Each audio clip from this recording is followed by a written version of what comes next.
Tim ahli dari Stasiun Geofisika kelas 2 BMKG Pasuruan, Jawa Timur mengungkap hasil analisis penyebab bunyi dentuman yang menggegerkan warga di Desa Moncek Tengah, Kecamatan Lenteng, Kabupaten Sumeneb.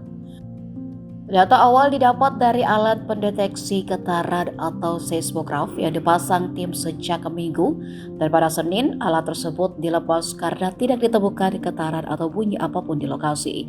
Koordinator Observasi dan Informasi BMKG Pasuruan, Suwarto, memastikan sudah mengambil data seismograf sebelum melepasnya. Dari data yang didapat, tim memfokuskan pada arah geologinya, yakni analisis batuan di kawasan Dusun Tengah. Berdasarkan data dan secara penampakan di permukaan, karakteristik batuan di desa itu merupakan batuan kars atau kapur, yang di dalamnya juga ada gua atau rongga di bawah tanah di Desa Moncek Tengah.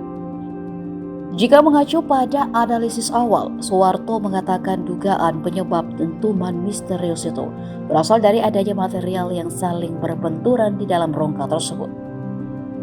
Kendati begitu, ia menegaskan hasil observasi awal hanya dugaan sementara dari hasil observasi yang dilakukan sejak Minggu kemarin. Pihaknya akan membawa data itu ke BMKG Pasuruan untuk diteliti lebih jauh.